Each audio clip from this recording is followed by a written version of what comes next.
In this cauldron of fiery wills and burning competition, rivalries heat up quicker. This is an oval of stolen victories and crushed dreams, filled with volumes of unfinished business. Sooner or later, you all become rivals. With everyone fighting over one finish line, there's never enough glory to go around.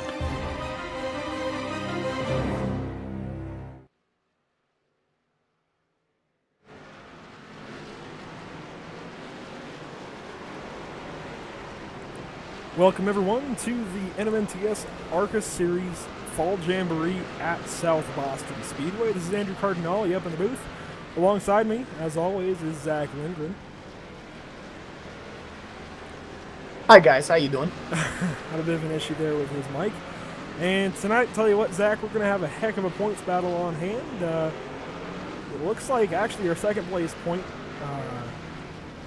contender rather, isn't even in the session just yet, but he has about, I think, 15 more minutes to get in here and to defend, rather, his chance to get a title. But currently, only Terry Mason of the two title contenders is here. We got title contenders Terry Mason and Jason Alexander, 49 points apart. That sounds like a big margin, but just one big slip-up tonight from Terry Mason, and possibly a really good finish from Jason Alexander could really even things out. So 49 points sounds like a lot, Zach, but it could narrow down quite quickly. Oh yeah, absolutely. I mean, you said it. It could narrow down very quickly. I mean, Terry could have about 30 cars in this session alone and get taken out the very first lap. That'd put him already down to Jason Alexander to that. Should Jason show up and then next week have another terrible week, anything's possible. Anything could happen, but it's going to be quite an uphill battle for the 5. We're just going to have to see if he's able to take on that uphill battle head on. Yeah, and so as far as clinch scenarios for Terry Mason tonight, because there is no chase format in this series, basically Terry Mason just has to not lose more than 18 points to Jason Alexander. The maximum amount of points that a driver can make up in a race on another driver, with that driver still starting the race, is 31 points. So you take the maximum points of 45 minus the minimum of 14, you get that 31, and Terry Mason already has a 49-point lead. As long as he doesn't bring his gap down to 31 points or less, he clinches after the race tonight. He can also clinch at multiple different points throughout the night in this 200-lap event here at South Boston. Depending if the 5 shows up. If the 5 doesn't show up, then we can already pretty much guarantee that the 75 is taking home the championship. But let's not go through that just yet. We're still waiting on the 5. He's still got some time to get in. Like you said, there's plenty of scenarios for the 5 to stay with the 75, but there's also plenty of scenarios for Terry Mason to clinch the championship tonight. Yeah, and I was talking with team owner Michael Redding just a little bit ago, making sure we could organize an interview with Jason Alexander should he hop into the session, which I would assume he will, considering he has championship hopes on the line. Even if he doesn't do that great tonight, if Terry Mason has some kind of issue, I mean, we've got nearly 20 cars in here, he can still keep himself alive. It's going to be difficult for sure, but it's certainly possible. And next week we go to Texas. This place is a small little mixing bowl, I think 4/10 of a mile or something like that. It's very, very small track, of course, as you can see on the screen. We've actually got a big pileup in turn 1. But when we go to the 1.5 mile super speedway of Texas Motor Speedway next week for the finale, I mean, really, we could have 10 cars on hand. We could have 30. We just got to wait and see. I mean, because quite honestly, Texas is a track that a lot of people have. It's a track that a lot of people like to run. And I would not be at all surprised to see our field size go up from the last 2 weeks. A couple weeks ago here on PSI TV, we showed you these guys race at Richmond International Raceway. And I believe it was Tyler Justice that walked away with that win, as he often does in the SimSpec Chevrolet. But I believe it doesn't look like we have Jason Alexander on hand just yet. So here in just a few minutes, when Terry Mason gets back, we'll bring Terry Mason up. We'll get a chat with him, and that'll be that as we get ready for these guys to end their practice. We are coming on air quite early tonight, actually. These guys won't actually start racing for about another half hour, but we just want to make sure that we cover all of the action tonight, considering, there's countless drivers in here and two very important contenders for the championship. So just want to make sure we get everything covered that we can. Yeah, especially with the championship possibly on the line tonight, we got to cover all the corners that we can at one point. So we started it a little early for you guys. We hope you stick around and get ready for this race. That's good. Like you said, it's going to be a mixing pot. You've seen racing at Bristol. You haven't seen anything like racing at Sobo. So I hope you guys enjoyed tonight's broadcast. Yeah, South Boston truly is one of the tightest places that any NASCAR sanctioned series runs. I think the only track that could really rival that would be Bowman Gray, which unfortunately we don't have on iRacing, or I guarantee you these guys probably would have been at Bowman Gray at some point throughout the season. And right now we're following Ken Yantz. He's putting up a lot of money along with John Barron over at SimSpec PC Towers. You'll see their logo at various points throughout the night up in the top left. You can go to simspec.com to pick up your own PC from SimSpec. But they're putting up a lot of money next season, and you can also see their Pole Award down there, actually. I just remembered we have their giant Pole Award sticker down on the bottom right. So the SimSpec Truck Series next season is actually going to be pretty big. I believe there's upwards of $20,000 of prizes. It's either $10,000 or $20,000 of prizes overall. It's something to be very enticing for drivers next season on iRacing. And it should be very competitive. I mean, we've got guys like Tyler Justice, Mark Broderick, Michael Redding, and so on, as well as Zach and I planning to run that series next season. I don't see why we wouldn't be able to. I believe we're both registered, right? Yes, sir. I believe both you and I are in on both charter and points alone, I believe. I do believe so. Yeah, actually, Zach and I will be battling tomorrow night in the Monday Night Truck Series for a couple of spots to get to the next round, and I'm not so sure how that one's going to go there, Zach. We're going to be at Phoenix, home track for the both of us, and not too many spots up for grabs, but it'll be a fun one. It's going to be fun tomorrow. I'm looking forward to battling you for that clinch spot, my dude. Yeah, I tell you what, it's going to be something. I mean, we've been working on it all season, coming down to this, and it's going to be exciting. But currently, as we watch Kenneth Yantz go around the track, we'll show you some of our camera angles for tonight. We'll start off with the blimp cam high above the South Boston Speedway here in Virginia. I don't know if it's actually South Boston where this track is, or it's somewhere else. I can never remember. South Boston, Virginia. That would make sense. So we've got the blimp cam here. We've got the secondary blimp cam, which is a little bit lower. I guess you could even call it more of a drone cam. It's a bit lower on the track. I'll show you guys the racing in greater detail, but still got that one camera position as it rotates around this very small mixing bowl of an oval. We actually saw points leader Terry Mason on his lid right there. We've also got the chopper cam as always. And of course the visor cam. Got a bit of an interesting thing there with our frames out of turn 2 on Kenneth Yantz. Also have the flag stand camera from the flag stand. And so this will show you basically what the flagman would see all the way around the track. And you can see there's pretty decent visibility actually all the way around this little oval. It's small enough that even without the banking through turns 2 and 3, you can see pretty much everything. Visibility gets a little bit low down the back straightaway trying to see over the haulers, but you can still see the top of the 72 car as he goes around. And we'll change it up and look at the 66 now. We've got a car wrecking ahead of him.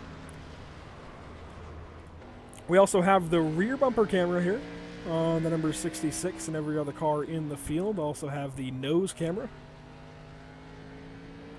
Of course, we have the gyro camera on the roll bars in the cockpit and the number 66 car and every other car in the field. Here we've got a camera sitting on the headrest of each driver's car. So we'll ride around with somebody here. Let's ride around with Mike Bruno, another SimSpec driver. Riding around on his headrest. is actually just to the right, pretty much right in the center of the cockpit. Also have a camera pretty much hanging right off the driver's side door, looking at the left front of the car.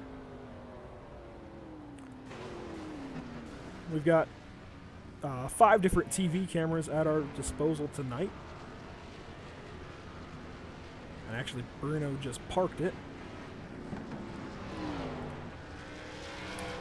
So I believe Terry Mason seems to be back, so we'll try and pull him aside. We don't see Jason Alexander in the field just yet, but we'll keep tabs on that, let you guys know what's up. But for now, we're going to pull up Terry Mason.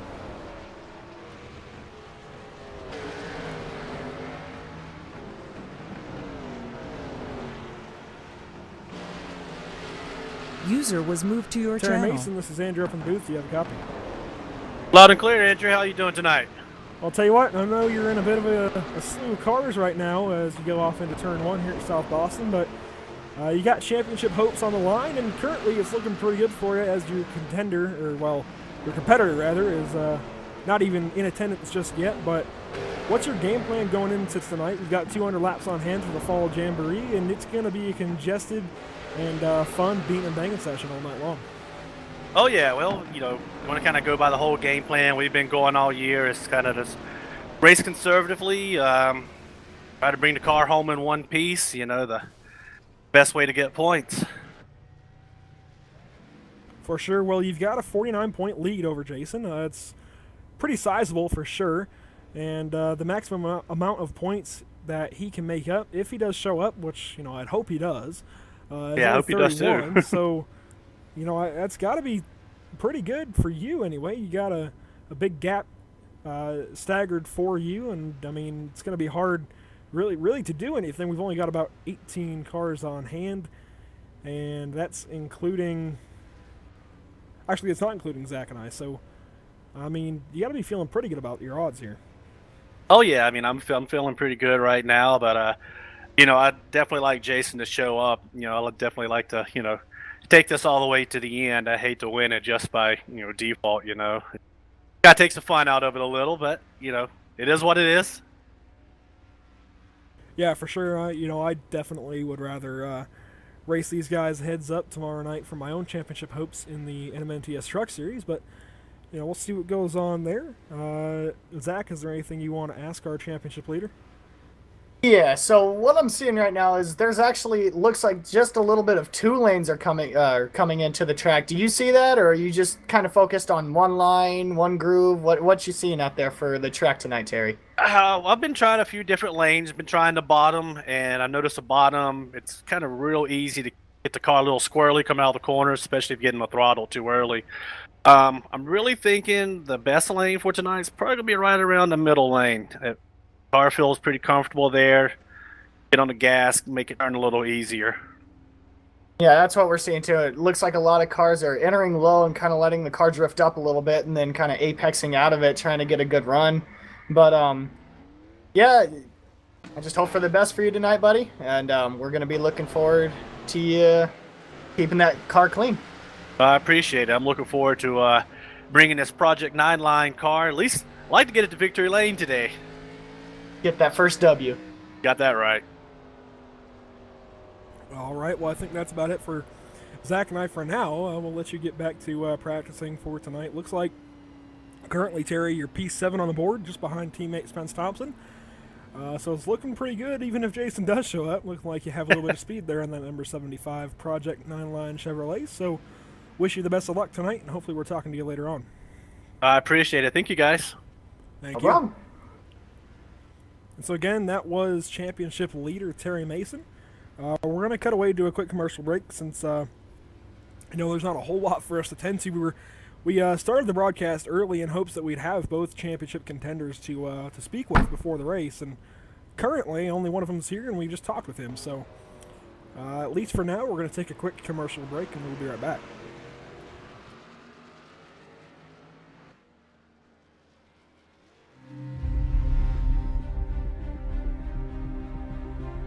On January 1st of this year, we made a major announcement when we added Porsche as our newest partner. The first car we added to the sim was the Porsche 911 GT3 Cup, And at the same time, we announced that we would be adding several more Porsches in the future. For the next Porsche, we wanted something special, something unique, something that hasn't been seen in a racing sim before, and something definitively Porsche. Today, that Porsche is here.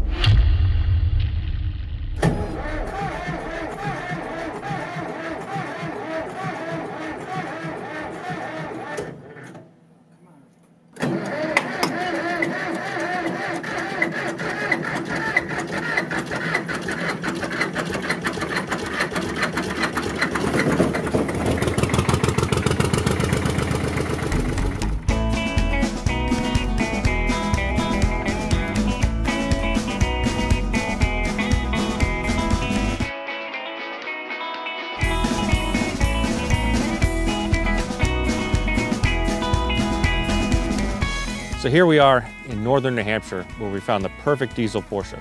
It's a model P133, and we're super excited to be able to scan it today. That should take us about 8 hours or so. After that, we'll do photo reference and sound recording. Then we're back to the office to build this sucker. When we're done with this project, we'll have the most authentic tractor ever built. Take that, farming simulator.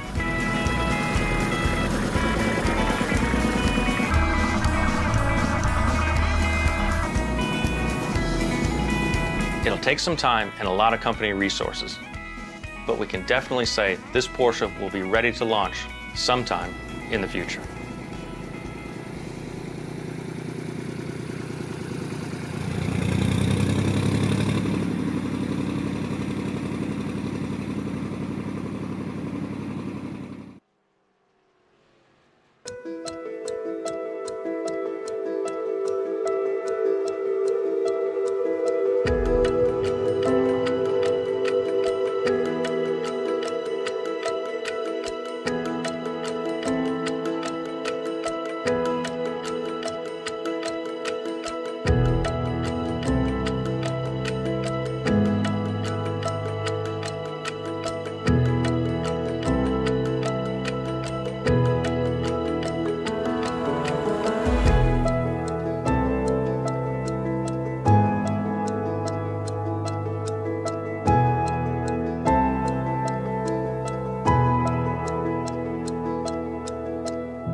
In this cauldron of fiery wills and burning competition, rivalries heat up quicker.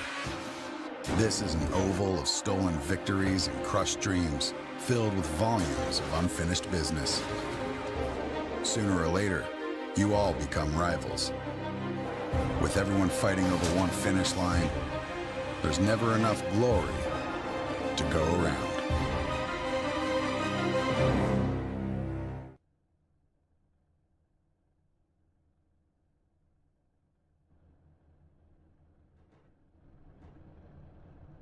Yep. And welcome back. That was a bit of a commercial break for about, I think, almost 5 minutes. Just trying to kind of give a buffer until we get back to our normal action. We started early, like I said, to try and make sure we got to talk with both championship contenders, and one of them hasn't yet shown up. Hopefully that number 5 gets here very soon. Currently missing driver's meeting does not bode well for him. These guys are in their driver's meeting right now, as I was kind of just alluding to right there. Basically what that means is league admin Bradley Wilson is coming over the mic and kind of giving these guys a bit of a summary of what's going to go down tonight, what to expect, and basic rules. So, Zach, you're a driver as well in this league. Can you give us kind of your own summary of the rules and procedures over here at NMNTS? Oh, pretty much. It's pretty much basic. Don't wreck people. Don't overdrive. Don't be too aggressive. I mean, it is a short track. We're going to have probably some tempers flare. We're going to see some beating and banging out there tonight. But pretty much, don't drive over your head. Don't drive aggressive. Keep your emotions in check. There's some other rules there that kind of persist to the league, or pertain to the league, I should say. But besides that, it's pretty much don't drive over your head, don't be too aggressive, and keep your emotions in check. For sure. Well, while these guys go through their driver's meeting, Zach and I are going to kind of give you a recap of the practice session we just went through, and I'm also showing some replays from practice. Right now we're watching the number 16 of Michael Redding in the Miller Lite Chevrolet go around the track, and he's right behind, it looks like, the 818 of Derek Robinson, who actually is 4th in the point standings coming into tonight's race, with a chance to take 3rd because I'm not racing. So, excuse me there. So yeah, as some replays are shown on screen, and as these guys roll over to the next session, we actually just got our replay interrupted a little bit. Anyway, Zach, can you give us kind of a recap of what we just saw in practice and the top 10? Well, pretty much what was going on in practice is everyone looked loose out of the corner. The car just seemed so unsettled coming out of each and every corner. So it's going to be a matter of throttle control tonight. Like I said earlier, we're probably going to have some people pushing it a little bit harder than maybe the people in front of him. Like I said, there's going to be beating and banging, but everyone's really got to be patient on the throttle coming out of each and every corner. Right now, as practice is pretty much practice has pretty much wrapped up, we're going into qualifying. Our top 10 quickest for practice was Tyler Justice, was P1, Ryan Broderick, P2, Bradley P. Wilson, P3, Michael Redding, P4, if I'm not mistaken. Yes, sir, Michael Redding, P4. Mike T. Bruno, top 5.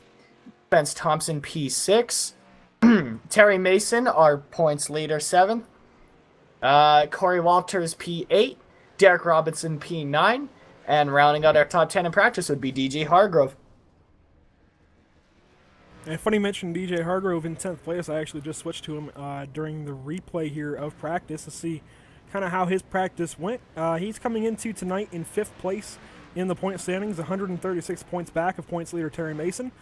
And he, I believe, is 25 points behind Derek Robinson for that 4th, soon-to-be 3rd position. So, you know, we're talking about the points battle up in the front, but that very well may sort itself out here very quickly if we don't get another entry from the number 5 tier here tonight. And looks like Bradley Wilson sent a message. Zach, if you can go down there and see what's up there, that would be helpful. And, yes, sir. And yeah, so the points battle very well may be wrapped up before we really even get going here tonight if we don't get Jason Alexander to show up and race with us tonight. And you'll see the points coming into tonight's event rolling along the bottom, along with Facebook page information and website information for the NMNTS Racing Series.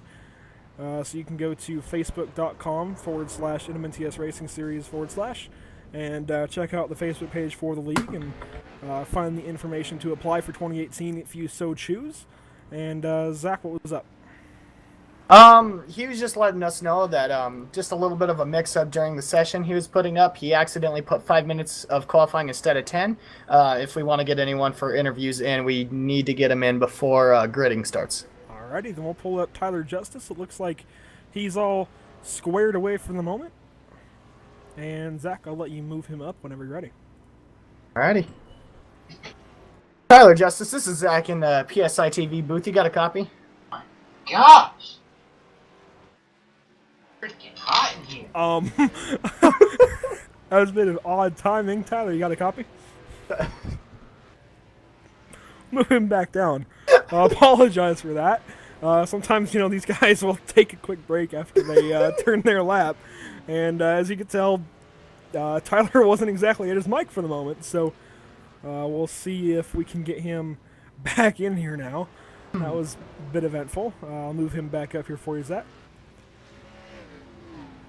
Tyler, this is Zach in the PSI TV booth. You got a copy, bud? Yeah. Is it a little hot in your room? Is my first question. Yeah, just a little bit, All right. Well, before we get started, I just want to ask you, before you got like your 25th pole this season, what are you seeing out of the track so far? It's pretty slick, especially coming off the corners. I think it's going to be a trouble spot for a bunch of people tonight. Hopefully, I'll take it easy coming off the corners and not try to push it too hard and wreck and cause a bunch of cautions. Looking to get a lot of green flag runs in here, and we'll probably have a good race. Yeah, like you said, you looking forward to having some green flag runs. This is an extremely narrow track, especially coming out of each corner. And you even said that it's really loose coming out of the corners. Do you expect that to play a factor into maybe the championship tonight, or do you think it's just going to play a factor in the race in general? Just in the race in general, I mean, you're going to have a lot of people trying to make moves on each other and trying to get that edge over the guy you're racing against, and someone's going to slip up and maybe spin the tires coming off one of the turns and causing a wreck. So it's going to be real tricky when to put the throttle down and when not to, and when to let people go and when to take it. And so it's just going to be an interesting race, and hopefully it all plays out for the better. Alrighty, bud. Well, as you guys get ready to grid, we wish you luck. We wish you the best for tonight's race, and we'll talk to you at the end. All right, appreciate it. Again, that was current pole sitter, and will be the pole sitter for tonight, Tyler Justice in the number 7 SimSpec machine. As we run through the grid here, obviously we have Tyler Justice on pole. We were just talking to him. In second place will be Mark Broderick in the number 32. In third place will be Michael Redding in the number 16 Miller Lite Chevrolet. In fourth place we'll have Terry Mason in the number 75 Project 9-line Chevrolet Impala SS. In fifth place will be Mike T. Bruno in the SimSpec Chevrolet. In sixth will be TJ Hargrove, DJ Hargrove in the number 24 Axe Chevrolet Impala SS. In seventh place, is Spence Thompson in the American Revolutionary Clothing, number 89. To his outside, we'll have Corey Walters in the number 12. In row 5 on the inside is the Viagra machine of Blake Falone, the number 11. And his outside will be the Buffalo Wild Wings Chevrolet of Jesse Mason. And rounding out the rest of our field, we're going to have Bradley P. Wilson starting P11. Derek Robinson to his outside going to be, or I believe to his outside going to be starting P12. Jason Burgess starting P13. Jared Beasley starting P14. Matt Skipper P15. Kenneth Yance P16. Gordon Larson starting 17th. And rounding out our field will be Craig Lerman starting 18th. And I forget, Robbie Bucker is also... I apologize. Robbie Buckner's also racing tonight. He did not put down a time. He'll be starting P19. I apologize about that. Not a problem. So yeah, Robbie Buckner will be rounding out the field in the Spam Chevrolet. And up at the front of the field, we'll have a bunch of MR guys, MR Motorsports drivers. Going to be Tyler Justice, of course, on pole, as we mentioned, with Mark Broderick to his outside. And then Michael Redding right behind Tyler. So... kind of a common theme up towards the front of the field as we get ready to roll here in South Boston, Virginia from the South Boston Speedway. Zach, who's your early prediction to take this one? My early prediction to take this one, I got to go with Evel Knievel. He's really good on short tracks. He knows how to race short tracks. I got to go with Mr. Evel Knievel himself, Michael Redding. Well, I'll tell you what, I think this is going to be a wild one. I don't think we're going to see somebody who normally wins one of these races here on one of these short tracks in the NMNTS ARCA series, so I'm going to have to go with, I think, Bradley P. Wilson. He's very patient. He knows how to race smart rather than just race aggressive, but he can do both very easily. And I'll tell you what, I think he's going to outlast these guys and turn his luck around, get a win towards the end of this season, and carry that momentum into 2018. Alrighty, well, the field is set. And we'll be going live from the onboard of Michael Redding, starting in third. There we go, green flag's out. Tyler Justice steps on it quick. Mark Broderick in tow. They are side by side going into the first corner. We got, Terry Mason, our points leader, already loosened into the wall.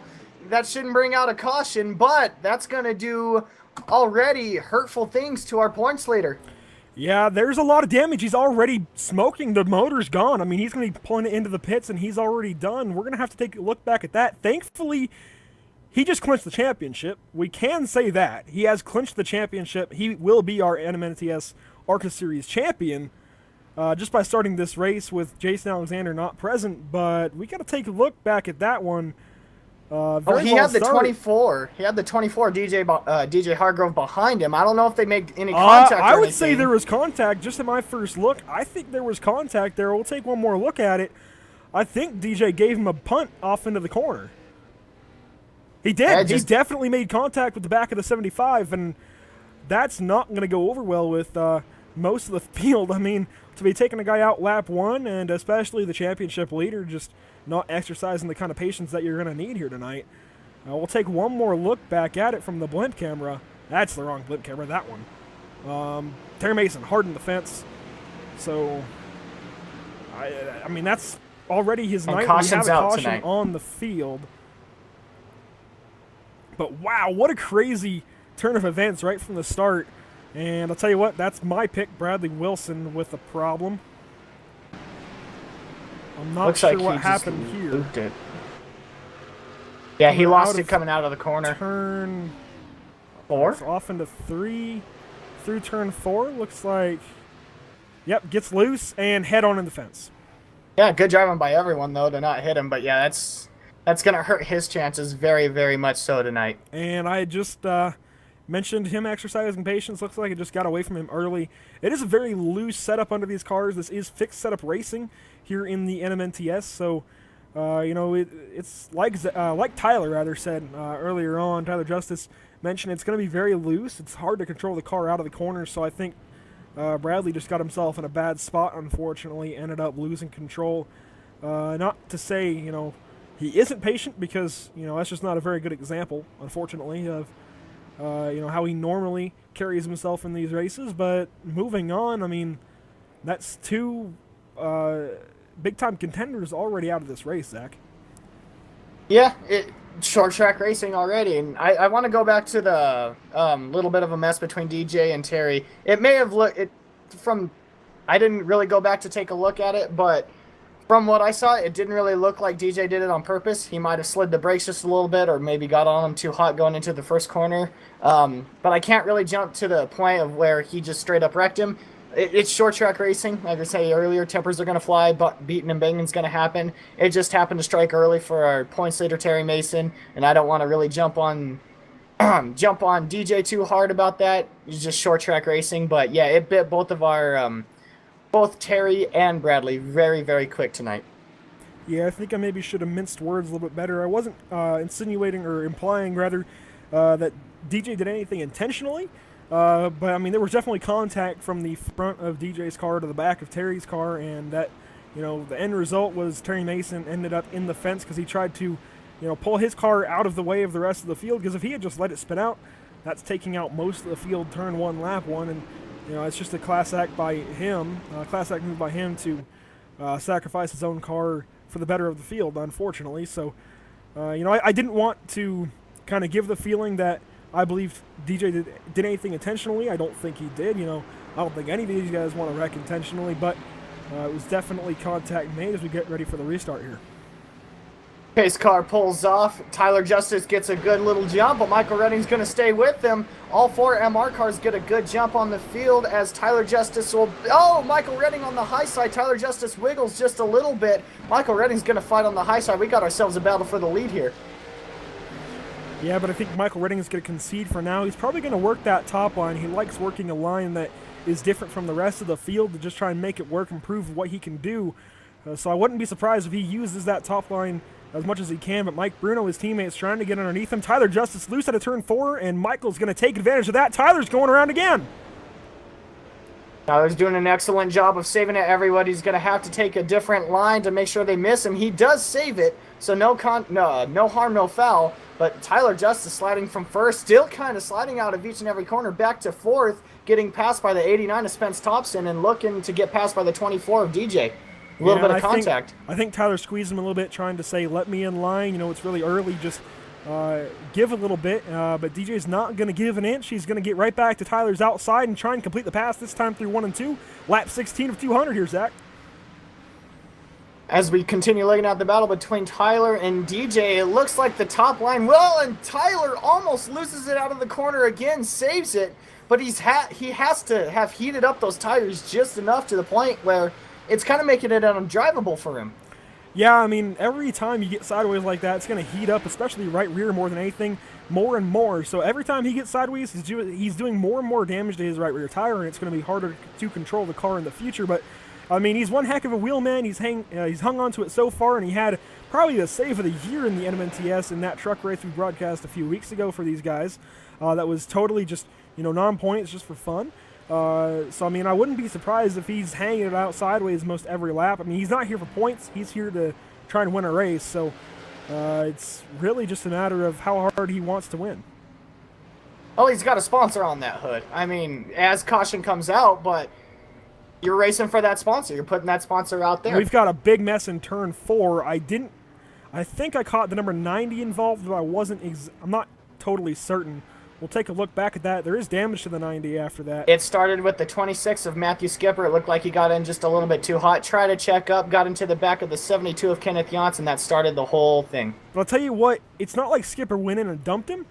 He definitely tried to stay off the back of Ken, although he did come back down the track a little bit early and collected the 12. But it wasn't intentional. He got into Ken one time. Not sure about that one. We'll actually try and get a better look at that. Got into him. We'll go back a couple laps, see if we can get a better look at this, because there was some pretty significant contact from the 26 to the 72. I don't know if there was something brewing there, but I'd imagine that it wasn't intentional from the 26 to the 72, but we'll take a look. Well, there was a big jam up. There was a big jam up about a lap or two before the caution. The 12 of Corey Walters was in it. I believe the 118, or apologies, yeah, the 118 of Derek Robinson was in it. Just got a little stacked up. Yeah, that's surprising that there was no caution from that. I think Skipper, that's where he made the first contact with Kenneth Yance, maybe trying to get to the inside of him. Goes off a little bit deep into this corner, but he was on the brakes. He was trying to shut it down and not get into Ken. Ken overcorrects, and unfortunately they end up having a wreck. Skipper tries to get it refired, ends up collecting Corey Walters again. The other car that was involved in that first scrap there, Zach, was the number 74 of Jesse Mason. But crazy turn of events here. Crazy start to the race. We're not even 25 laps in, and we've seen some really, really big events go on early. Yeah, exactly. There's some big pileups. Like I said, this track is extremely narrow in the straightaway, so when one car spins, it's pretty much taking half the track, and if you're side by side with another car, you pretty much got to work together to get by that car that's in the middle of the track just sitting there hoping not to get hit. But it's an extremely narrow track, and if you get caught, it's going to start a huge pileup. Yeah, I mean, it's not easy to miss a wreck up ahead of you at this track. It's, as we've documented many, many times already tonight, it's very narrow, and it's very fast. I mean, these guys are almost running in the 13-second range. I believe the best qualifying lap was close to a 14.1. I don't want to be incorrect, but I think it was close to a 14.1. The best lap in the race so far is a 14.347 from none other than Tyler Justice on pole sitter. So as we get ready to go green here, we're going to watch from the blimp cam as Michael Redding leads us to the green. We're Green flags flag out, once Michael. again. Michael Redding gets a huge jump on the 19 of Bruno. Bruno wants to get to the low line. Tyler wants the high side. We got a battle for second already. Michael Redding running off just a little bit. Tyler Justice's tires might have cooled down just a little bit, just enough for him to get back into the throttle like he wants to. As the battle of second continues, we also got a battle for third here. The 89 of Spence Thompson and 32 of Mark Broderick are battling. Looks like the 32 will get around him going into this corner. The 7 will get a good run into the corner for P2. The 19 is sticking with him. The 7's into the wall going into this first corner as Michael Redding is running away from these two. Yeah, Mike Redding's probably just going to take this real slow, take this real easy, and just try and check out on the field, although we see the 7 trying to work his way back up to him. I wouldn't be surprised if Tyler Justice is able to run him down. Again, I think Michael Redding is going to take the smarter approach right now, try and save his tires for later on. These guys haven't pitted yet. They're on the set of tires they started the race with. And, the tires are going to consistently wear more and more, of course, and the car is going to get harder to handle. I just want to mention currently only 12 drivers left on the lead lap, but 2 of the guys that are lapped, and actually the only 2 that are lapped and still running, are only 1 lap down. One of them is actually just ahead of these 2 battling for the lead. That's Gordon Larson Jr. A big checkup there as we have a caution in the back. Almost. Caution in the back. 16 almost got into those 7. I'm not sure where that caution was. We'll look around. It's the 43 of Craig Lerman. He's around on the front straightaway. We'll take a look back at what happens. He's going to tow back to the pits, get out of the way of these guys. A very classy move there. We'll see exactly what happens here. Wouldn't be surprised if, again, we see just the car getting loose out of turn 4 and going around. Yeah, that's exactly what happened. 43 got loose coming out of turn 4. Tried to lock him up before he got into the wall. Just the car had too much momentum coming out of it. Gets into the down low wall. There you go. Thank you. Yeah, it gets into the inside wall, and it might have just ruined his night.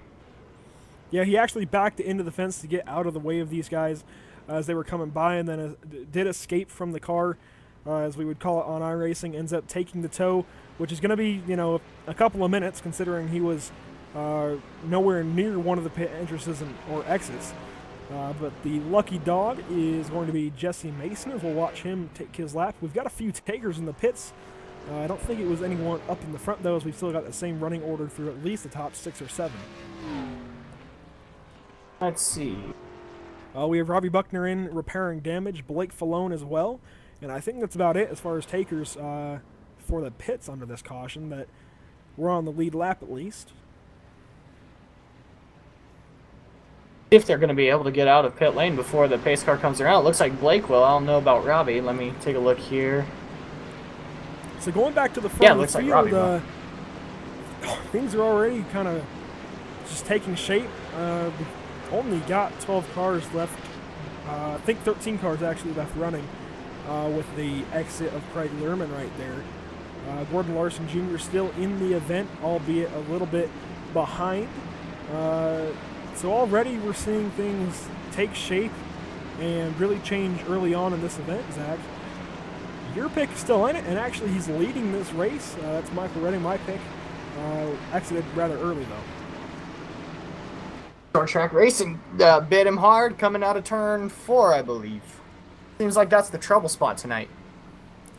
Yeah, Bradley just got loose up out of turn 4, couldn't hang on to it. And we've been seeing that from more than one, more than just Bradley so far tonight. It's very, very hard to control the car up out of the corner. It's not super warm, but I believe we're at just about 80-degree track temp. So there is a little bit of heat in the track, and as these guys put more and more rubber down, it's going to get harder and harder to drive. As we're coming to the green flag. These cautions are quick here at South Boston. Green flag back out in the air, though, as Tyler Justice draws even with Michael Redding off into turn 1. He's going to take the top side, try and roll around his teammate Michael Redding. Mike Bruno to the inside of him, though, is getting the better run, and Mark Broderick lying in wait. 7 still continues to power on the outside. The 7 will clear the 16 with force coming out of turn 4, I believe. The 19 will also get to the high side of Michael Redding. Will stay on his quarter panel. We got ourselves a little battle for second here. It looks like the 19 just gets a better run through the middle of the corner right there. The 16 We've got a wreck in the back. That's it. the 24 up and over. DJ Hargrove with a wild ride here on lap 39 of 200. Tell you what, these guys can't junk up too many more cars, or we won't have enough to finish the race. That was a heck might of a have to get out ride, there though, and from race. the 24. Yeah, it looks like he just got onto the wall a little bit. It looked like he was overcorrecting to stay out of the 89, make sure he didn't get into him, rode the wall a little bit, and the 114 helped him go over just a little bit We're more. going on board with him here out of turn 4 on the outside of Spence Thompson. Tried to overcorrect, stay off of Spence, got up in the fence, and nearly went up and over. Misspoke at first. I thought I saw him flipping, and then the camera changed, but that's one heck of a ride there for DJ Hargrove. Especially for his car to keep going. That's something. And we're going to bring in championship leader and champion, as he has now clinched, Terry Mason. Terry Mason, this is Andrew up in the booth. Do you have a copy? I got you. Well, good news, bad news situation for you here, Terry. Can confirm that you've clinched the championship just by virtue of the 5 not being here. I know it's kind of an unfortunate way to clinch it. You didn't get to race heads up, but it may have been a bit of good news considering what happened on lap 1. Can you give us your thoughts there? We choose my words wisely here. There's no reason to dive into turn 1 full speed on the first lap, so it is what it is, At least the only good thing is, we kind of clinched the championship, but it just takes the racing out of it, when stuff like that happens. Yeah, it's certainly got to be disappointing considering, we've raced these, I think almost 30 races, if not more, on the season, and you really don't even get to fight for your championship, but you'll still get it. That's got to be kind of an odd situation, gratifying and disappointing at the same time, although it looks like you're back out in the field. Yeah, just pulled out. We're just going to, ride around, and hopefully I can have the car at the end of the race. Maybe I can go out in the front stretch and burn some rubber a little bit. At least have a little bit of fun. Yeah, I'll tell you what, looks like, I don't even know how many laps down you are. I think you're about 38 behind. I lost count. I don't have that many fingers. Well, yeah, you're definitely quite a ways behind, but tell you what, as you're getting ready to take the green, I do want to congratulate you. Having raced against you all season, it was definitely a lot of fun, and definitely well-deserved, despite, not having a win. You were Mr. Consistent all season long, and just want to congratulate you and give you mad props on the championship here, and we'll let you go ahead and get the rest of these 200 laps out of the way. All right, well, I appreciate it, guys. No problem. And we'll let Terry get back to his day job down there with his team. Again, unfortunate that you won't be able to really race heads up with Jason Alexander for the championship, but he is the champion, and we've actually got another stack up here at a turn 4. Well, that just goes to show how consistent he's been as we kind of diagnose the caution here a little bit, see what happened. But that just goes to show how consistent he's been to... he doesn't even have to go into the last race worrying or wondering if this is going to be the championship race. He's already clinched the championship, but looks like coming out of turn 4, the 74 got loose and just stacked up the whole field. Actually, Zach, I would beg to disagree there. I believe it was the 818. It was the 818 who got into the back end of the 114 of Jared I'm Beasley seeing that through now. 3 and 4, and ended up sending Beasley for a ride. Actually got into his left rear, sent him for a ride, and he ended up tagging the 74, getting him sideways, and then they stacked up out of turn 4. Just nowhere to go. It stacks up so quickly, you don't have time to try and figure out what to do. It's just a matter of, whether your instinct tells you to yank on the wheel one way or the other, or to jam on the brakes. There's no in between. Right. It's hard to diagnose that. You're trying to keep your car clean. You're trying to keep everyone else around you cars clean. It's really hard to diagnose all that in pretty much a split second. It's harder than what people usually think. Yeah, even for sim racers, even on what most think of as a video game, it really is a video game essentially. It's just a little bit more than that, with a few added steps. But even on a video game, it's really tough. It's mentally demanding. I mean, we ran. I know you weren't, or actually you were there for that, Zach, last night in the NMNTS Dirt Series. It wasn't broadcast anywhere, but it was an enduro put on by Brennan Elzoff. Thank you to him for putting that on. And it was 2 straight hours of just racing around the Irwindale Inner Circuit in the iRacing Street Stock.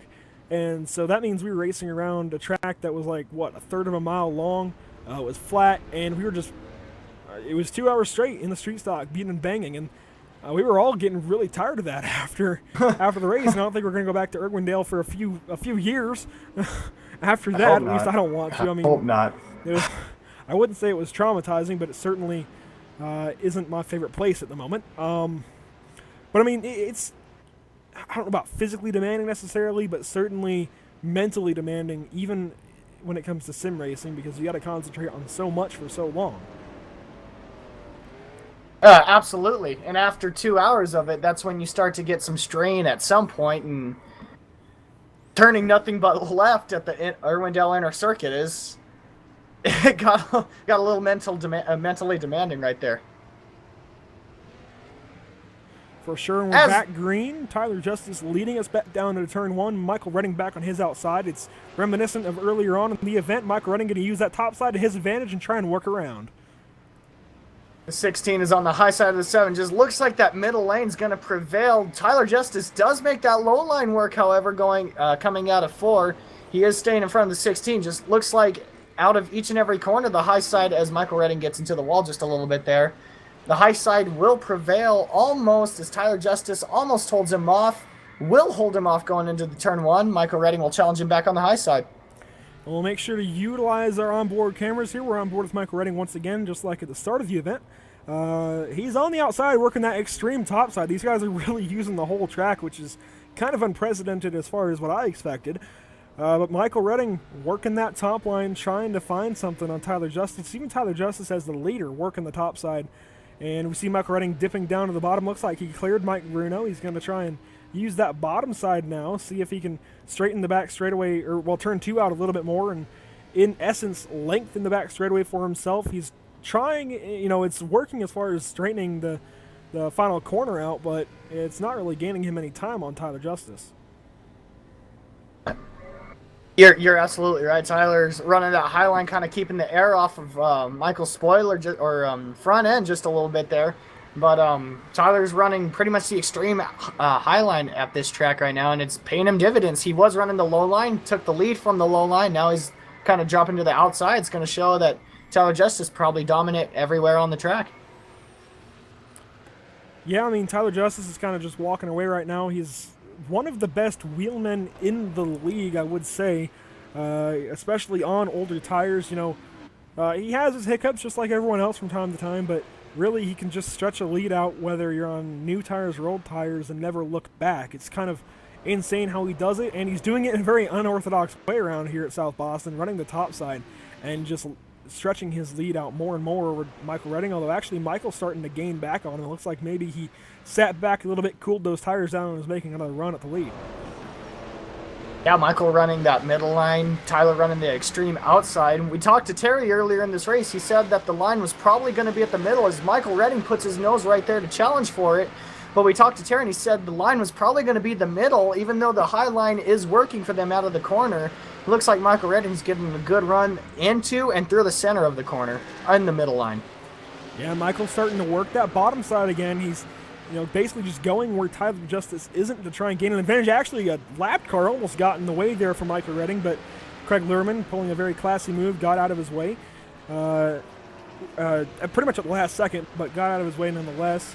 As right now, Michael Redding still just trying to work on Tyler Justice right now. Is not making a whole lot of headway, but got up to him at the very least.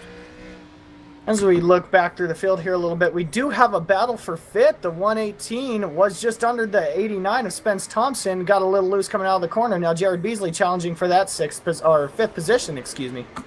Now the numbers are hard to see, so I hate to correct you there, Zach, but it's the 818 that Derek Robinson drives here. But he is working on now the 114 of Jared Beasley. I think the 818 is actually falling back. As you mentioned, he was battling with Spence Thompson, but Derek Robinson had a bit of an event earlier with Jared Beasley and works it out smoothly with him, and they'll move on. Jason Burgess will now see if he can't catch up to Derek Robinson through these next few laps.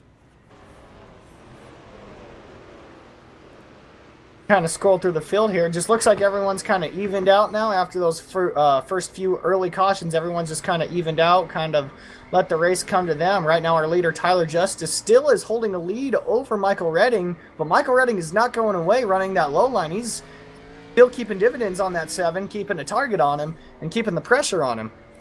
And I want to bring up a graphic that we utilize from time to time here at PSI TV. It's provided to us by simracingapps.com. It's an overview of the track. It's actually like a track map that you might see in NASCAR video games. Basically, it shows the tight oval of South Boston and each number representing each car, of course, as they go around the track, so you can see just how congested this place is. It's really small. It's only 0.37 miles. 0.37 miles, and it's as the caution comes total out. oval. As yes, we got the caution out. It looks like that's going to be the number 24 again. It looks like he's going to have to tow this time. Let's see what happened here.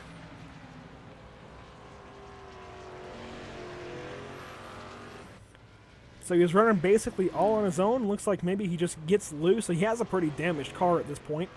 And actually, yeah, gets loose out of turn 4 like we've seen a few times. And Terry Mason is able to sneak by as I believe DJ Hargrove is going to be done for the night with that damage. That's certainly enough to knock the motor out of it. As you know, some of us say he's got smoke pouring from it. That means he's got required repairs to the motor to make. Looks like he's left the lobby too. The 24 will be taking it behind the wall tonight. He is done.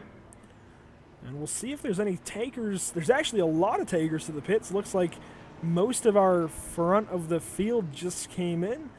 As far as guys staying out, those are going to be Michael Redding, still on the same tires he started the race with.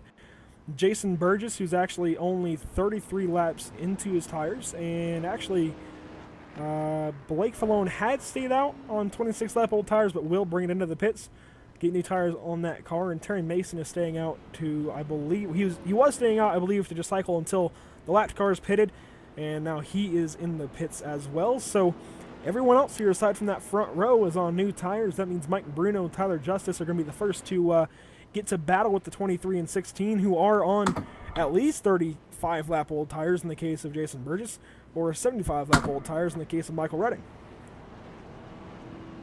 Yeah, I'm sorry, folks. Now it's going to be time to see if those tires can hold up. If track position truly matters, it's going to be time to see if it's really worth staying out there on old tires. Possibly for a late caution to stay out on the track, keep your position, and possibly win the race. Now's the time to see. All drivers are going to be keeping their eyes on this situation right here between Jason Michael, Mike Bruno, and Tyler Justice. It's going to be interesting to see. Well, you know, I'd bet money on the 16 holding that lead for probably 5, 6, maybe 7 laps, and then we'll probably see those SimSpec machines get up to him and easily get by him, because I just believe that exit of the corner is your biggest benefit with new tires. You'll have more grip there than on old tires, and that's where you're going to get all your speed for the straightaway down into the next corner, Zach. Oh, I agree. I agree. As we take a shot and look at the green here, the 16 does fire off. The 23 staying on the outside of the 19. 19 will prevail on the low line. 19 will sneak up to the back bumper of Michael Redding. Jason Burgess hard in the wall. Loses it. Hard in the wall is Jason Burgess in the Adam Petty Sprint PCS machine. He's going to get it rolling, but he's got a lot of damage. He's rolling slow, and I think he's going to try and wrestle it down into the pits here. Not quite this time. Maybe have to go around again. Actually, he's going to tow. That's risk. He's not going to tow. He's just rolling very slow around the bottom of the racetrack, and the leader's going to be coming up very soon. As the battle rages on for the lead, we'll pick that back up now. That's Mike Bruno underneath Michael Redding for the lead. The SimSpec machine on the inside, Miller Lite on the outside, and SimSpec is going to prevail at least for now. Gets the nose down the back straightaway off into turn 3. Mike Bruno currently with the lead, and I think he's going to clear him this time, and he will. Oh, something interesting about that battle. Michael Redding was able to battle with him as Spence Thompson looks under the 16. Michael Redding was actually able to stick with him there for a little while, actually give him the battle. The only place it looked like it was hurting Michael was the entry of the corner. That's the only place it really looked like. Coming out of the corner was fine. The center of the corner was fine. it just looks like the older tires going into the corner isn't really sticking with what Michael needs right now. And you know what? I can probably diagnose that down to a T. Entry of the corner right now, Michael Redding's got to be very, very careful because he's on the old tires, so he can't enter too hot or he'll just put himself in the wall. Exit of the corner, I would put money on the fact that, the old tires just aren't as snappy as the new tires. So the guys on new tires are probably just having to be more careful on corner exit and not be able to get back to the gas like maybe Michael Redding can, but being slower or being with the older tires. Michael Redding and the guys with new tires evening out as actually Michael pushed up into the 89 at turn 4. That was pretty close right there, but they'll continue on. Spence Thompson with minimal damage to the right side and nothing from that little scuff with Michael Redding as they'll move on. We're almost to halfway here, Zach. As we look up front again, Tyler Justice is putting the pressure on his teammate Mike Bruno, pulling right up to his bumper. Mike slides up the track a little bit. The 7 has to slow down. This is going to bring the 89 of Spence Thompson up, along with the 32 of Mark Broderick. And so Spence Thompson going to continue his run in third place. Mark Broderick will clear the battling behind Got a battle him for the lead. Fourth place, and yep, the SimSpec guys go right back to battling out of turn 4. Tyler Justice looks like maybe pushed up into the number 19, had to back out of it, and they'll go back single file as the caution's back on the speedway. A big one in turn 1, it looks like. Looked like it's going to involve the 114 at Jared Beasley. Let's see what happens here.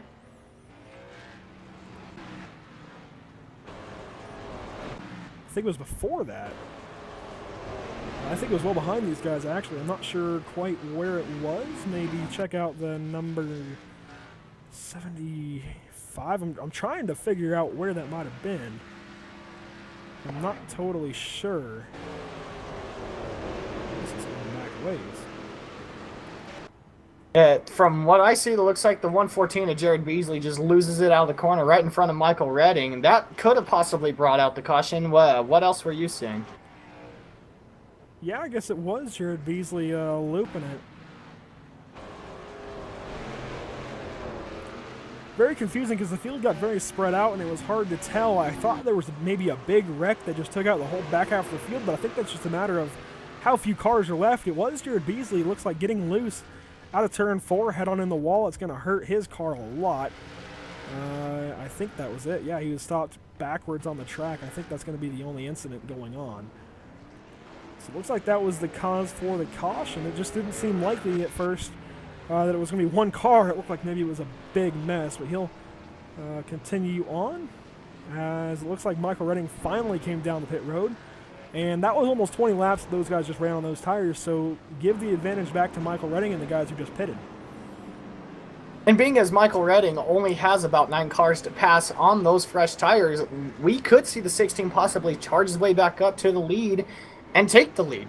Yeah, there's not much age on those guys' tires ahead of them, but it could very well be enough over a long run, should we get another one, that Michael Redding probably has an advantage over the 5 guys ahead of him who did not pit under that caution. He'll be starting from the top side, which it seems like he prefers anyways, so we'll have to see what happens here. I think this time we'll be going to the onboard of Robbie Buckner for the restart.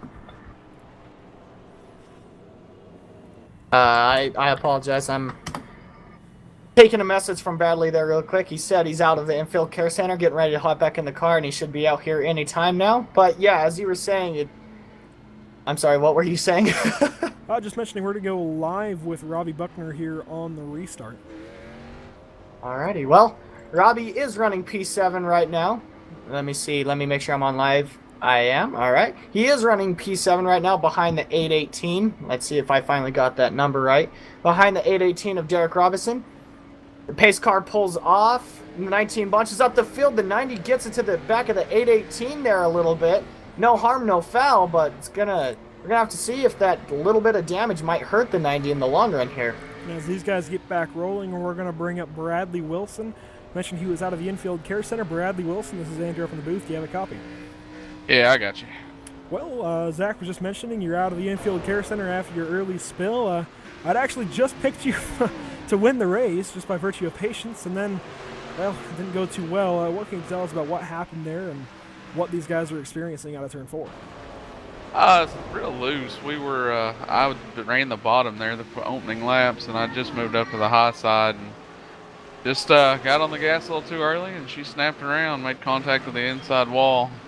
And it's kind of disappointing. We came here in the off season before the season started back in the spring and did a lot of testing here.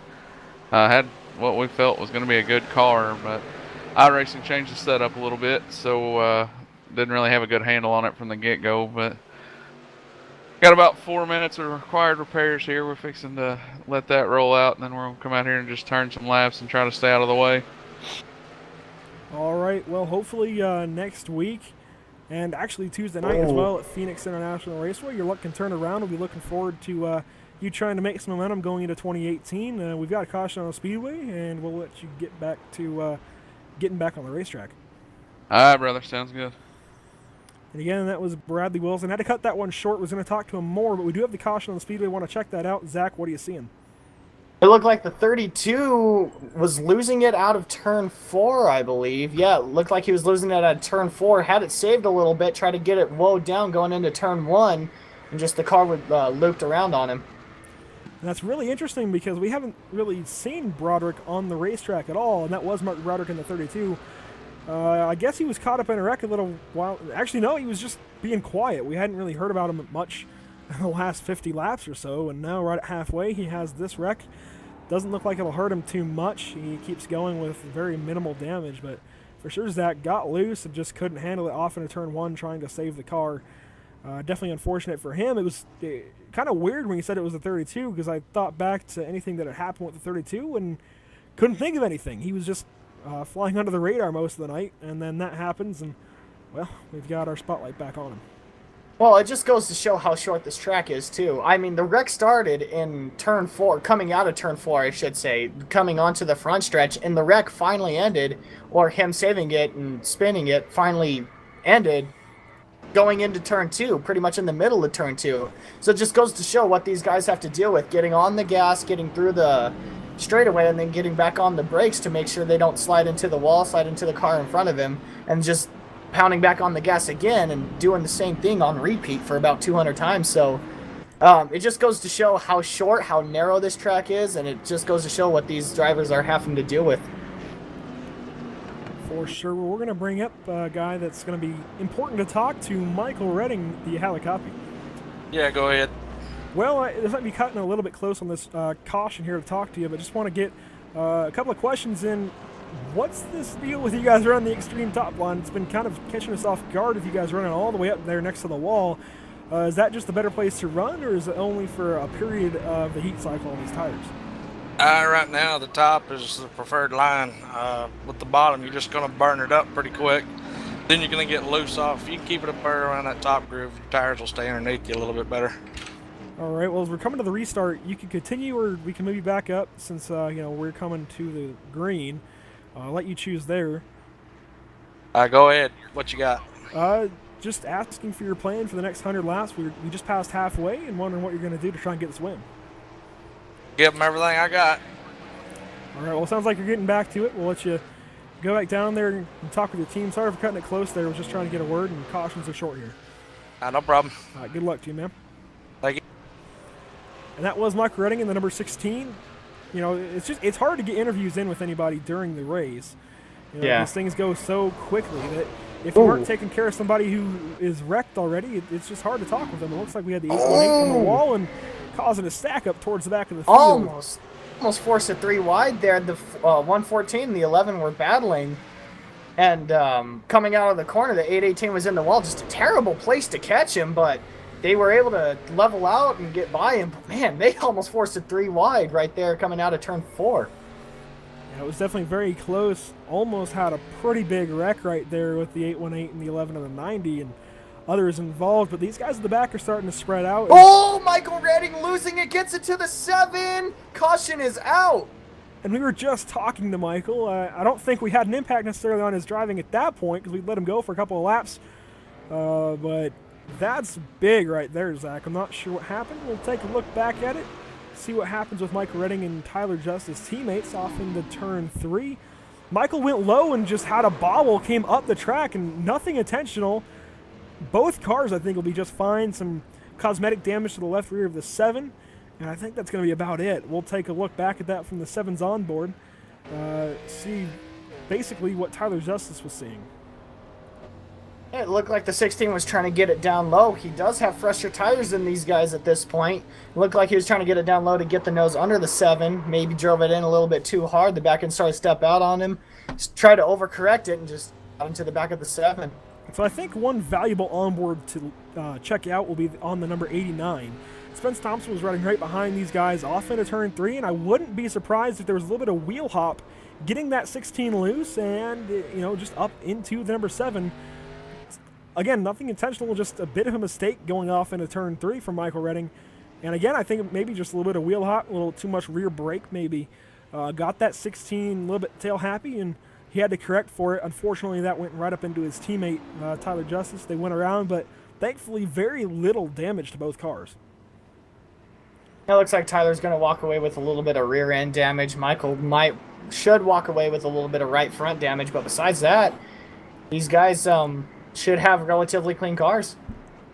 For sure, and I'm trying to look through the field, see if there's anyone else we can talk to reasonably under green flag, and it doesn't look like there's really anyone, so we'll let these guys continue on, and we'll make sure to catch up with the next guy who maybe bites the dust for the night out of the infield care center. But certainly just action-packed all night long. If you are enjoying this, not sure what's wrong with you, but you should definitely check out the NMNTS Racing Series. Either way, we've got boring races, fun races, but either way, they're always some kind of action-packed. There's always storylines going on here in the NMNTS Racing Series. So even if it's at Pocono, for example, which a lot of NASCAR fans maybe aren't too fond of, there's always some kind of storyline going on in the NMNTS, and it's always fun to check out the broadcast here. And we're lucky enough to be able to carry some of these broadcasts with the NMNTS Racing Series as we get ready to go back green, Zach. As the pace car gets ready to dive off, I believe next time, all right, well, I was mistaken. The 19 gets a good shot off on top of the 89, the 114 to the 89's door. And we had Tyler's loose. Tyler's loose. We're on board with him right now. Oh, my God. That was a heck of a job to lock it down. That was a heck of a job to lock it down. That should have been a wreck at least 5 different times. That was some great driving out of Tyler Justice in the number 7. I mean, in front of the field, just has to lock it down. Almost gets drilled by the number 66, who was just trying to get back up to speed there. That was Bradley Wilson. We'll take another look back at that from Tyler Justice from the blink cam. That's wild coming out of turn 2, just sideways 3 or 4 times both ways. Almost gets hit by the 66, but they'll continue on. Tyler Justice did lose a lot of positions. He goes all the way back to 7th place, which it looks like a lot, but it's really not a whole lot considering only about 10 cars are left running right now. Actually, 9 on the track. Certainly been an eventful night, and not very many cars left out here, Zach. No, it's like I said, it's an extremely narrow track, and when half of it gets bottled up, you have to use the other half just like every other driver out there, and that might get bottled up, so now you either have to stop or run into the guy in front of you, and unfortunate for these guys, they got to run into the guys in front of them because everyone's stopping too quick that their cars have so much momentum that they can't stop, and it just causes a huge pileup, and it's bit most of these guys tonight. It's harsh to see that, but I mean, it is short track racing, and it's the product of short track racing. For sure, and even though we're having a lot of wrecks here tonight, it looks like it's bad racing. It's really not. These guys are being as respectful as they can. It's just a very loose racetrack, a very loose car, both put together. Ends up in this. It's hard to control. It's hard to stay off one another, and even from the start, we saw a guy make a mistake, get up into the back of the 75, even though, as they took the green flag, Terry Mason clinched the championship. It's very disappointing for him to have to win it without really being able to battle for it, but excuse me, that's how these short tracks go. Even in real life, you see short tracks with a lot of beating and banging and very small field sizes towards the end of the race. It looks like these guys have been through a demolition derby sometimes at Bristol and Martinsville. So we saw it even in the real NASCAR race a couple weeks ago with Denny Hamlin and Chase Elliott, but we've actually got a caution back on the speedway, Zach. I'm looking for it now. I'm not seeing who That's it gonna be is Bradley yet. Wilson again. Looks like gets loose up out of turn 2. Same thing as before, into the inside wall, and I think he's going to park it for the night, keep from causing any more yellows. So unfortunate to see him go back around. We were just talking with him as he came out of the care center a little while ago, and unfortunately he's back around this time on the back straightaway, and that will probably end his night. I don't think it's really ending his night by virtue of damage, but rather choice. Yeah, when you spin twice at a track like this and bring out a caution twice, it really plays a factor on your conscience, on your confidence. It's really disheartening when he even said, that we came here earlier in the year to kind of test out these cars, see how it'd be.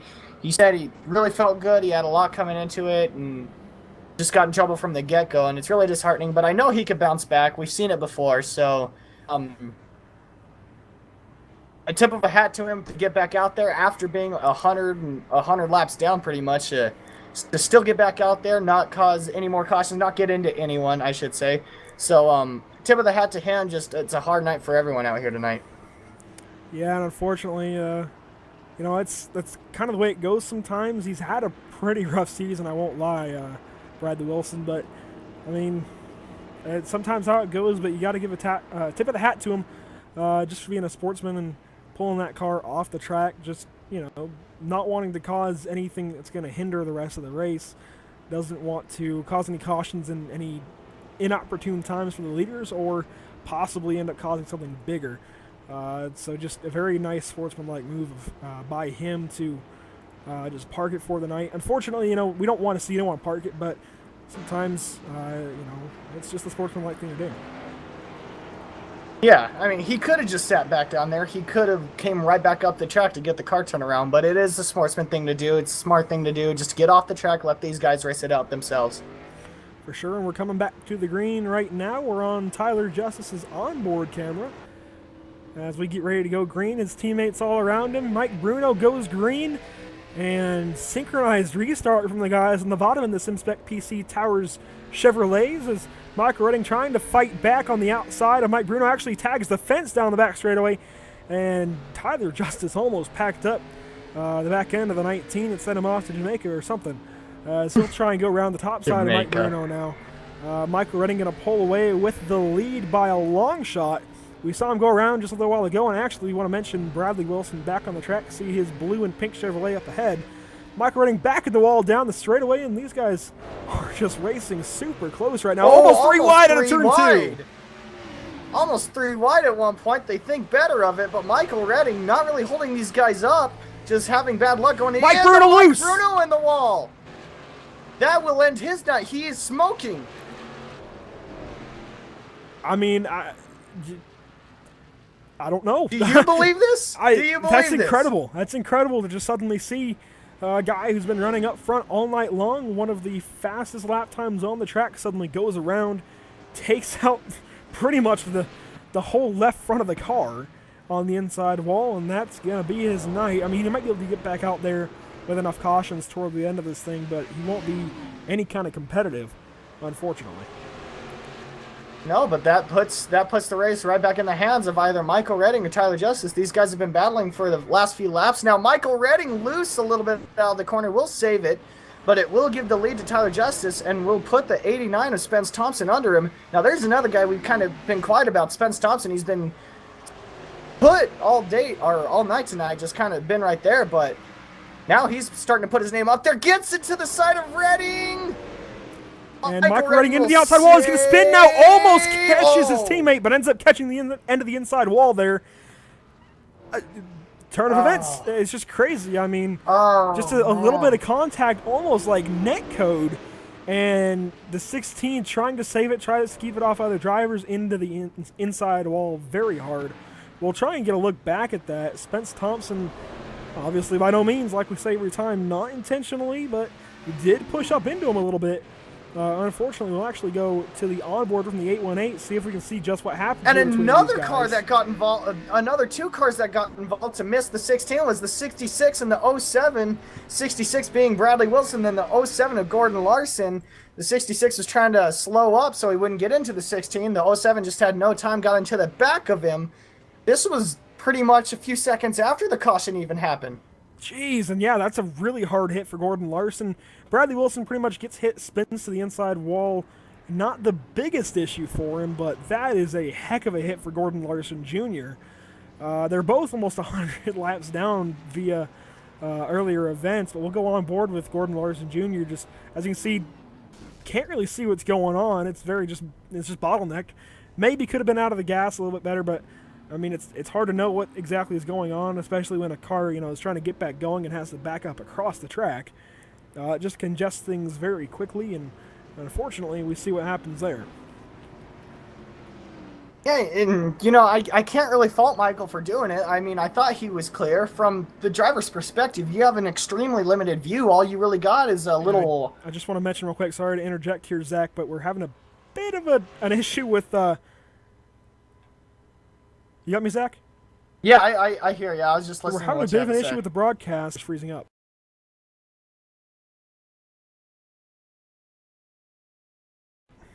We're coming back slowly but surely. We're coming back. Sorry about that. We are back live.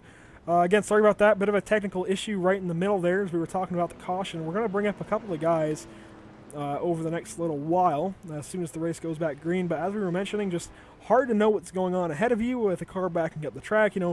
It's nothing Michael Redding was doing wrong, nothing Bradley Wilson was doing wrong. I don't even know if it was anything Gordon Larson did wrong. Just unfortunate turn of events.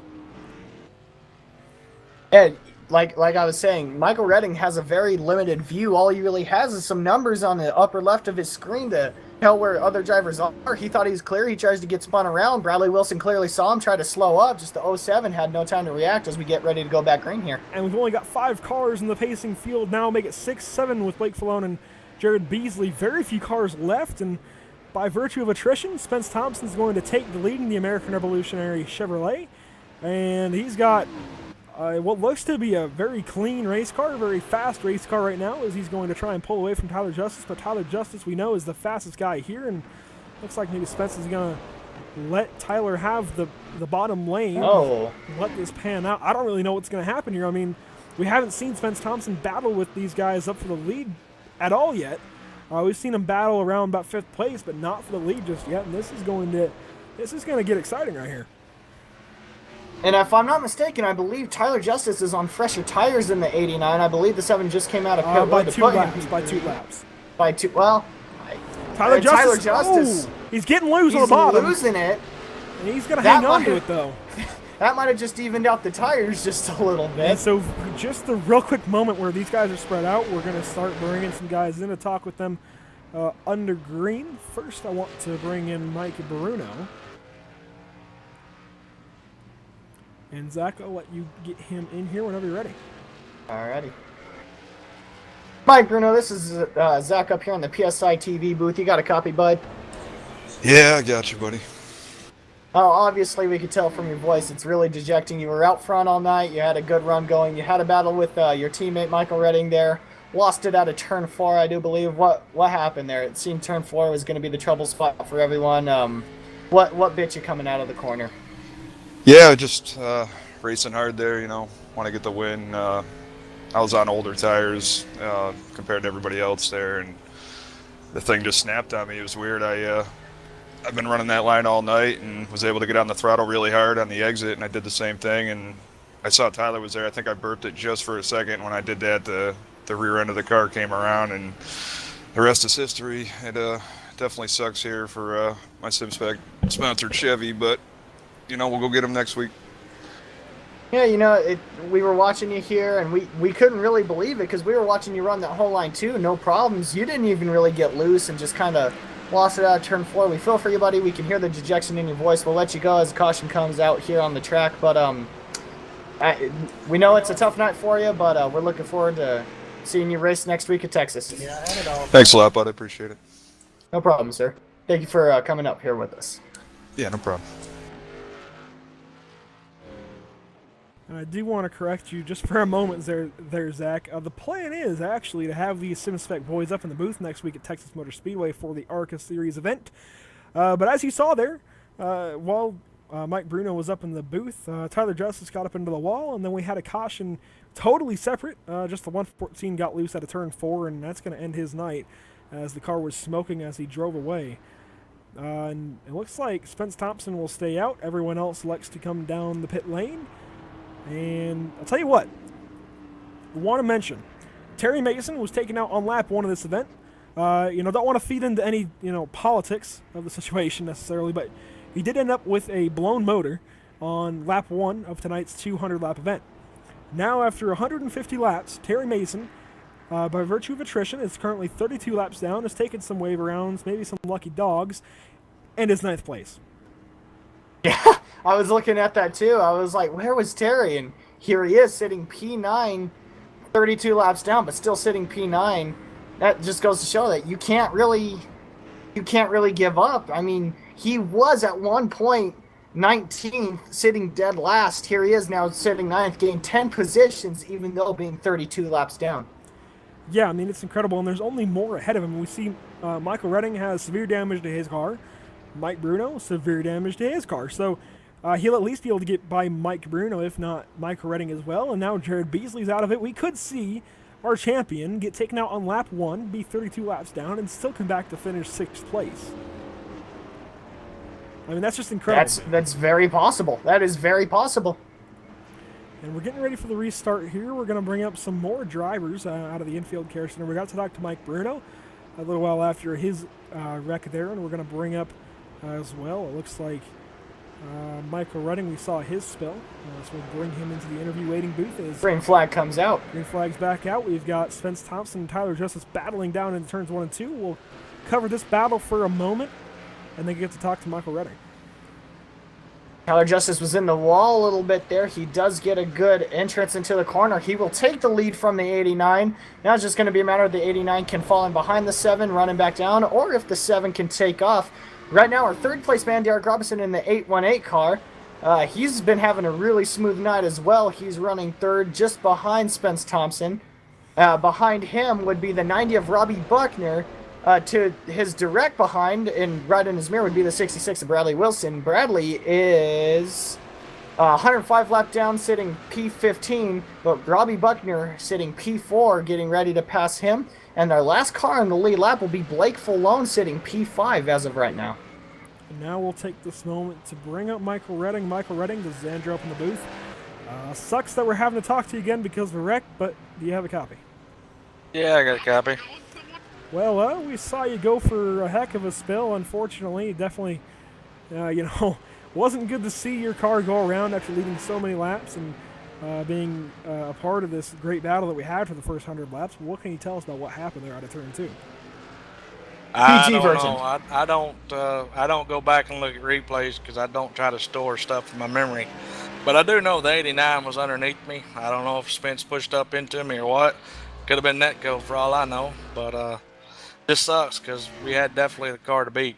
I was toying with them all night long, doing what I wanted when I wanted, and then now we're sitting in the pits. Yeah, it's hard to tell, just being iRacing, but it looked like maybe there was still a gap between you guys, so any number of things could have happened, but definitely sucks to see your number 16 get wadded up and end up in the garage area for the rest of the night. Do you think you'll be able to get back out there? Oh, yeah, we're coming back out there. Alrighty, well, we'll be looking forward to it, even if you're, looks like some 30 laps down almost now, so we're looking forward to seeing you back out there. Definitely want to give a tip of the hat to you for such a good race that you ran up until then. No matter what happened there, I don't think it was anything intentional. It did look like there was some space still between you guys, but you know how the whole internet part of things go here on iRacing, so with that, we'll let you get back down to your team and get ready to go back out there. All right, thank you, Andrew. And again, that was Michael Redding from the number 16. You can hear the disappointment in his voice. Isn't too happy about getting taken out, but we don't really know what happened. It was hard to tell. It's such a small gap, and it's hard to see what exactly goes on in that gap. If they actually made contact or if they were still separated, because it was very hard to see, very congested area of the track. And, unfortunately, the end result was the number 16 wadded up at the end of turn 2. But currently, Tyler Justice continuing to lead this race. And going back to Michael and the incident between him and Spence, we did see Spence move up the track a little bit. He got a little loose, but like you said, there was still about a hand's length worth of space between him and Michael, and the iRacing part just took over a little bit. Registered Spence as being there on Michael's screen, even though we know Spence wasn't there.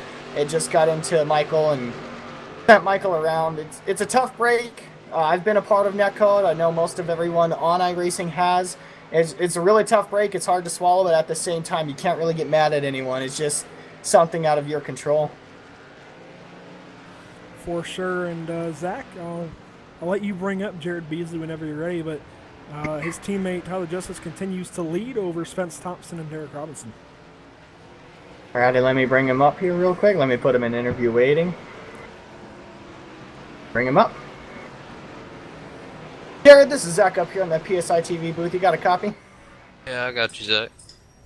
Oh, you were having a good run right there during the middle of the race. You had a good start. You had a good middle of the race. You were running about mid-pack with them, about 5th, 6th, staying right in there.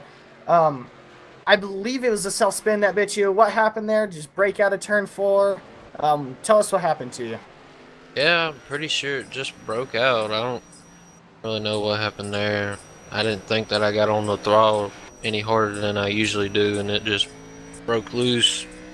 I didn't think that I hit the wall that hard, but apparently I hit it good enough to blow the engine, so that sucked. Oh, we could hear the dejection in your voice. You're having a good run in the 114 car. You were involved in a few cautions, but kept it clean for the most part. We had a lot of drivers come up here and say the same thing. They said they pretty much don't know what they did different, just the car just bit out on them. As the race went on, what were you seeing as like tire-wise? Is it getting looser? Was it getting tighter? What were you feeling from it? During the longer runs, you would get a little bit tighter. On new tires, you'd be a little bit looser. Which that also might have been another reason why it just broke loose, because I was on newer tires. I know it's been pretty hanging loose whenever you're coming out of the corners on newer tires, so that might have been it. Well, buddy, we feel for you. We really do. Tip of the hat for you to stick around as long as you did. Tip of the hat to you as well for staying out there after being involved in a few other cautions. But we feel for you, bud. But we're looking forward to seeing you run next week at Texas. We hope for a better run from you at Texas. And we'll talk to you next week. All right, man. Appreciate it. And real quick, that again was Jared Beasley of the number 114 camp. And want to address the point situations. We're coming down to 20 laps to go. The points have been scrolling along the bottom, at least the top 5 in the ARCA series here in the NMNTS Racing Series. Been scrolling along the bottom of the screen all night long, and that was coming into tonight's event. That's not considering what has happened here tonight, as we've well documented. Terry Mason is your NMNTS Disabled Military Veterans ARCA Series champion for 2017. And I believe this is the only time the ARCA Series is going to run here at NMNTS, at least for the near future. As next season, this slot will be filled by super late models, which hopefully we may get the chance to broadcast in 2018. Not totally sure what's going to go on there yet. Still working out some details, and we'll have more for you over the winter. But currently, Terry Mason will lock up that championship spot, as he has actually moved himself up into now 7th place by virtue of just staying out there and running while some other cars are wrecked and in the pits. Myself, I'm currently listed in P3, simply because I was in the championship battle, albeit quite a ways out of it until last week, when I decided to take the opportunity to come up here and commentate these races with you, Zach Lindgren. Always a great opportunity and always a great honor to do so with you. And Derek Robinson, DJ Hargrove are going to be the next 2 guys in the top 5. I believe Derek Robinson will pass me with ease, considering he's running 3rd place. DJ Hargrove, I think we'll have to work at it next week if he's going to get by me. Looks like we have some smoke up ahead. We do have some smoke ahead. It looks like the 07 of Gordon Larson's engines finally expired. Yeah, I didn't see any kind of wreck or anything. I think just being a damaged race car, that motor finally let go after a little while in that mellow yellow Chevrolet, and unfortunately that's going to end his night. We'll go on board with him out of turn 4 here and wait for kind of the clunk. Once I ride with Tyler Justice right now, he's actually ran down our 4th place man, Robbie Buckner. Hasn't quite pulled up to him yet, but he is in Tyler's sights. If Tyler does get around Robbie Buckner, we're only going to have 3 cars on the lead lap. But those 3 cars are all within about 4 seconds of each other right now. It's pretty much an even gap, about 2.5 seconds back to Spence Thompson from Tyler Justice, and then about 3.5 to 4 back to Derek Robinson in 3rd place. So it looks like, just by virtue of the wrecks here, we've been talking about them all night long. It's hard to stay out of them. When it happens up ahead of you, it's hard to miss them. If anything, normally maybe you want to lay back and stay out of things on most racetracks, but not here. You want to be as close to the front as possible to try and stay out of the wrecks. That way, you can miss them more easily, and there's less of a chance of them happening around you. Another car blowing up. Not sure who that is. It's a black car. I know that. As we come around, can't see who it is quite yet. The leaders are coming up to him. Looks like the 11 of Blake Falone. His engine will expire. And he was actually in 5th position. He'll stay there just because of the laps left, but certainly unfortunate to see the Viagra machine let go. It was actually right in front of current, I don't know about current, but champion. Now Terry Mason in turns 3 and 4 just lets go, and Blake had to ride the top side, get Terry by him, and then Meringer into the pits, and Tyler Justice, with now 8 laps to go, has a pretty sizable gap to Spence Thompson. If a caution comes out now, they will re-rack him, but there won't be many laps left. Currently there'd be 2 to go, and if we have 2 more laps run under green, there won't be any laps left. They'll actually end up ending the race under caution if there does happen to be a caution. It looks like Tyler's just drove away from this thing. Spence has brought it in just a little bit from 2.1 seconds to 2 seconds even, but it looks like if this stays green, Tyler Justice will have the W.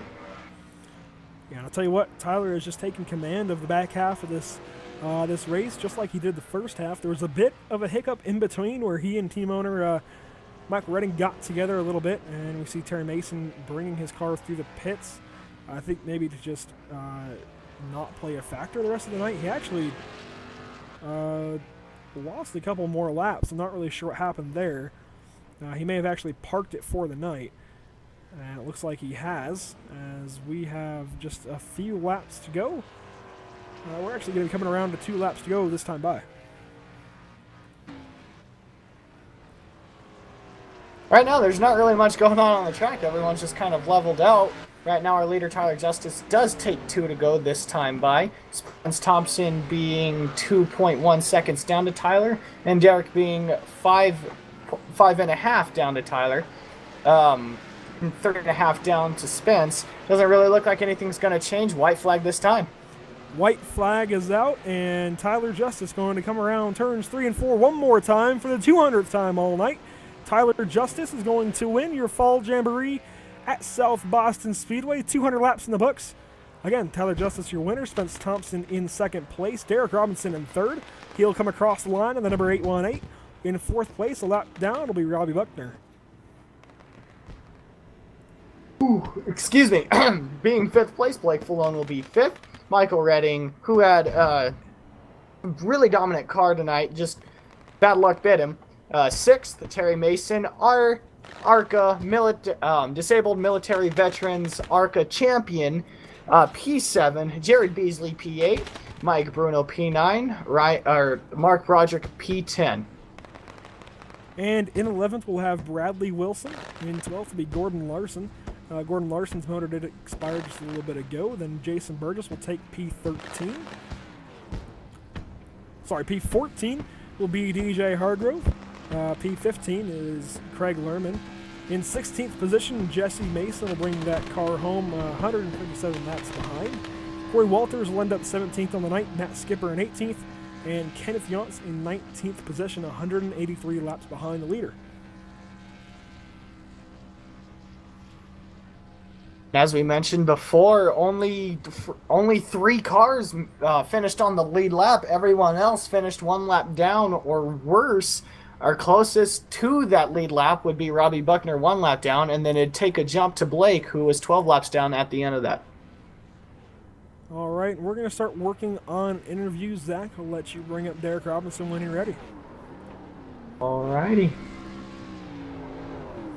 Derek, this is Zach in the PSI TV booth. You got a copy, bud? I sure do, Zach. All right, bud. Well, you bring it home P3 tonight. You pretty much stayed out of the wrecks all night tonight. What can you tell us after tonight bringing it home P3? It was a war of attrition, man. It was stay out of the wrecks the entire race, and it just happened, man. It was a good race had by all, and yeah, it was a lot of fun running with the big boys up there in the front. I don't do that very often.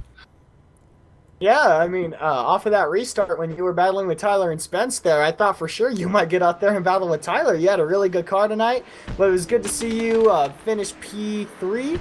Like you said, you dodged all the wrecks tonight. It was a race of attrition, and you done pulled it off. Got anybody you want to thank out there tonight? Yeah, I want to thank Bradley for putting on the whole series for us, the NMTS. A lot of fun this year, a lot of learning going on. The HRL boys, our motorsports team, they're a lot of help, and I don't think I would have progressed as far up in the standings this year in the K&N car without their assistance and help. They're really good. And I'd also like to thank Digital Doctor. He's my sponsor, and he's supplied me with some good gear and just he's a lot of help as well. He's gotten everything from my car ready and my paint jobs, and yeah, he's a lot of help. That's digitaldoctor.ca. Well, we thank you, bud, for being up here. We congratulate you on the P3. We're looking forward to seeing you next week in Texas, and we hope for the best for you then, bud. Thank you very much. It's fun, man. Yes, sir. It's fun watching you. Have a good night. You too, and good job on the broadcast. And every night after the race, I go and watch the broadcast. Good job, boys. We thank you, bud. It really warms our hearts. There you go. All right, bud. Have a good night. Good night. And now our second place finisher, Spence Thompson. Do you have a copy? Yes, sir, Andrew. Well, Spence, you were kind of a non-factor for the first 120 laps or so, just kind of waiting for these guys to take themselves out. And tell you what, worked out pretty nicely for you in that number 89 American Revolutionary Chevrolet. Bring it home second place. What can you tell us about what happened out there and your own little recap? Tell you what, it was just like a wild, crazy race out there, though, man. Like you were talking about, there was just a lot of guys that would get loose off of the corners and wreck it, and definitely nothing short of mayhem tonight, though, man. But I mean, we had a solid car though tonight. We can't complain too much about it. Got out front, led a little bit, kind of made a bad call on the pit road deal at the on that last restart, though. I figured probably with the way they were wrecking, but thought there was going to be maybe at least one more caution flag out there. But I mean, with as little cars out on the track as there was late in that race, though, I mean, it was pretty much a done deal. If I didn't get a good enough jump on that last restart and get in front of Tyler, it was pretty much going to be done right there, because I mean, he just made that pit stop and we were still on old tires, and I mean, we just really couldn't do much after that deal after he got by us on the top side, because the top lane was really where you wanted to be at late in that race today. Yeah, for sure. It definitely looked like that top line came in, and even on that last restart, you kind of tried to work it. Maybe didn't work out too well for you, considering Tyler had way fresher tires. But second place rather, nothing to be ashamed of, especially considering you don't normally run over here in the ARCA series. But hats off to you, bringing it home second place by virtue of attrition.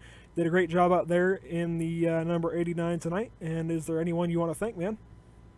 Absolutely, man. Got to thank all the guys on the American Revolutionary Clothing WFO team, man. They always do.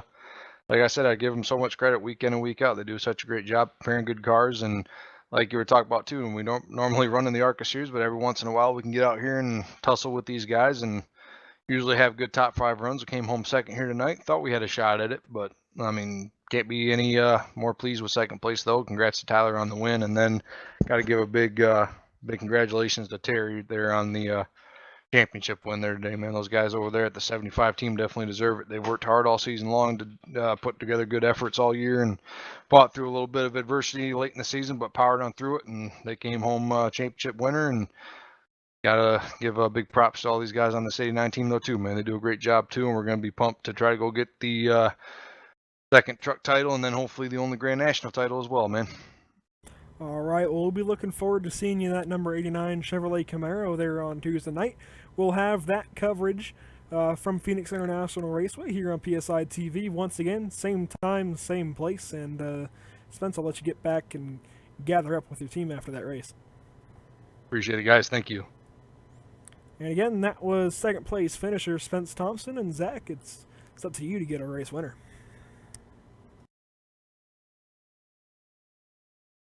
All right, Tyler, this is Zach up here in the PSI TV booth. You got a copy, bud? Yo, yes I do. All right, first questions first. Has your room cooled off? No, it's gotten hotter actually. Oh, okay. Well, anyway, you ran one heck of a race tonight. You were pretty much up front the whole race. There was a few moments where you got loose out of a few corners. You actually had one heck of a save coming out of turn 4. Almost lost it 5 different times. Should have lost it 5 different times, but you're able to hold on to it each and every time. What can you tell us about tonight? Yeah, like you said, I mean, we started off on pole, led first few laps, and then got into some looseness there, and somehow saved it, and got back up there a couple times, and really, I got loose 2 or 3 times during different points of the race, but was able to hang on to it and not get too much damage from it, from hitting the wall or hitting other cars or anything, so that was good. But yeah, we played pit strategy right there at the end. We only had like 5 cars on the lead lap, so I decided to go ahead and come down pit road, so we came out actually second, and I think that was the game changer because Spence was pretty fast, but I think just us on new tires was too much, and glad to get the win. Yeah, man, you had a dominant car all night. You and Michael Redding were pretty much battling lap in and lap out for the lead, second place, wherever you guys were. You guys got into a little bit of contact there. Michael Redding lost it under you, just barely caught you a little bit, sent both of you guys around. But you, for the most part, were able to recover mostly from it. Michael was caught up in a wreck after that. But, man, you had an awesome race tonight. You got anybody you want to thank out there? Yes, sir. I want to thank my sponsor, SimSpec, as always, for being on the car. I want to thank all my teammates. I want to thank Bradley and Michael for the lead. I want to thank I already said my teammates. I want to give a congratulations to Terry for locking up the championship in this series, and I want to thank 1000.com, and I think that's about it. All right. Well, we have a request to ask a question from one of your fellow racers. We got a question from Robbie Buckner asking why didn't you keep him on the lead lap coming towards the end of it. Well, I was just trying to do the best I could to stay out in front of Spence. I mean, I guess I could have let him stay on the lead lap, but that's how it goes sometimes, I guess. But yeah, I was just trying to keep as much distance I could between me and the car behind me and make sure I got the win. Hey, we got you, bud. We got you. Anything to get that W. Yeah. All right, bud. Well, we thank you for your time tonight. You had one heck of a race. Congrats on the W. We'll let you go celebrate with your team. You have a good night tonight. All right, appreciate it. You guys too. And now champion Terry Mason of the NMNTS Disabled Military Veterans ARCA Series. Tell you what, Terry, we already talked to you about it. You already know the news that you are the champion over here. Just what's going through your head right now is, officially you are the champion, especially after that race with an 83-point gap after this event here in South Boston. Just what's going through your head right now, man? I'm still trying to figure out if you would have told me I'd have been 30 laps down and finished 7th place, I'd have called you a liar. Yeah, for sure. Just a little while ago, we noticed you were sneaking back up into the top 10. You were 9th place, actually, 30 laps down, and had the potential of maybe getting 6th had Michael Redding not been able to come back out on the track. But that's pretty insane, like you mentioned. Yeah, I mean, it was... race was just, stay alive and able to gain the position back. So, but still, I'm a little lost for words, being the first NMNTS ARCA champion. So, little lost for words at the moment. Well, I'll tell you what, I got one word for you. Congratulations, man. Like I said earlier, it's been one heck of a battle all season with you, and it didn't get to finish it out with you on the track, but definitely got to cover this with great honor of being able to cover your championship here in the NMNTS Disabled Military Veterans ARCA Series, and it's kind of fitting that we crowned the champion this weekend on Veterans Day weekend, just the day after. I want to thank all military veterans of any kind, whether you served in the past, you're serving now, or will be serving in the future. Definitely want to thank you for what you do. Definitely takes a lot of bravery, and you deserve every honor that you get. With that said, though, Zach, it sounded like you had something to ask Terry. Yeah, I gotta ask Terry, man. The 2017 champion, my dude. Heck yeah.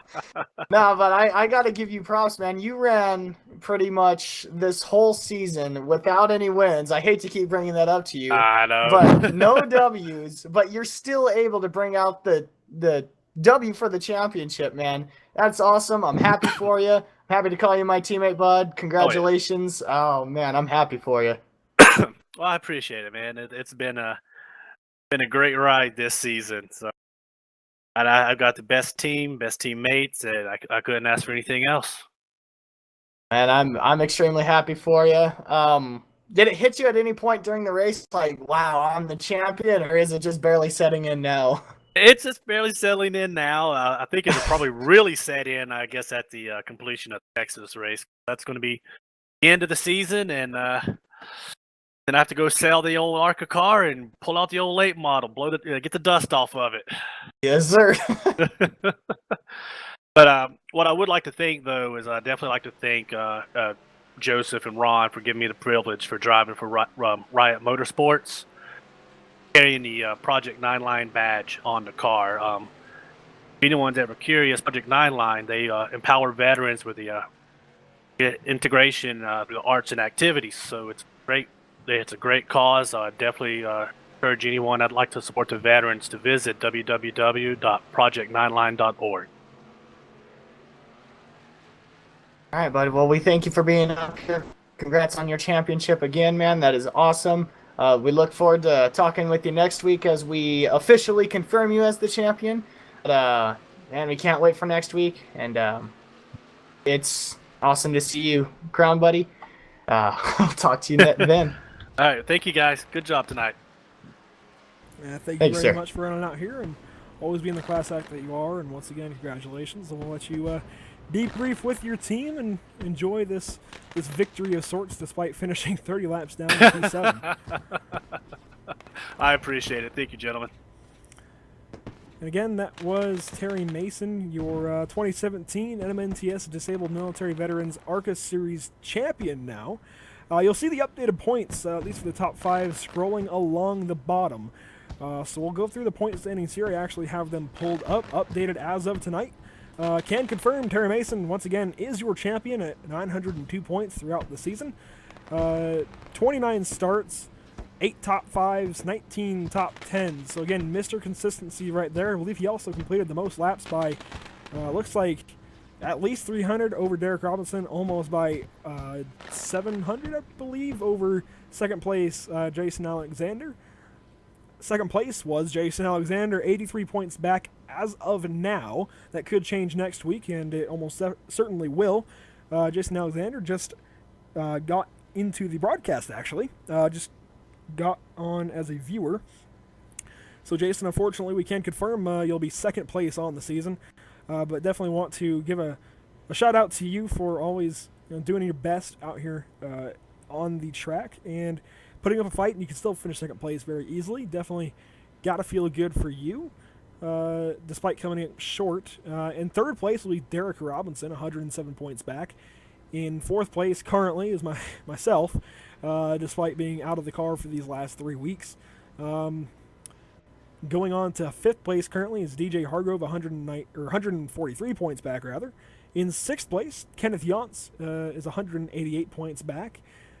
Tyler Justice, that's actually his 9th win on the season. I'm not sure about polls, but his 9th win on the season is currently in 7th place in the points, 197 points behind Terry Mason. In 8th place, Austin M. Jones, 262 points behind. Robbie Buckner actually just tied up with David Levine to be in 9th place, 281 points behind Terry Mason, your champion. So that'll round out your top 10 in the standings, and actually just 1 point behind them is Mike Bruno at 282 back. So that's your top 11 in standings, actually. And tell you what, definitely hats off to everyone involved. This has been a great season in the NMNTS ARCA series, only getting to cover the final 3 races of the season, but it's definitely with great honor here, Zach.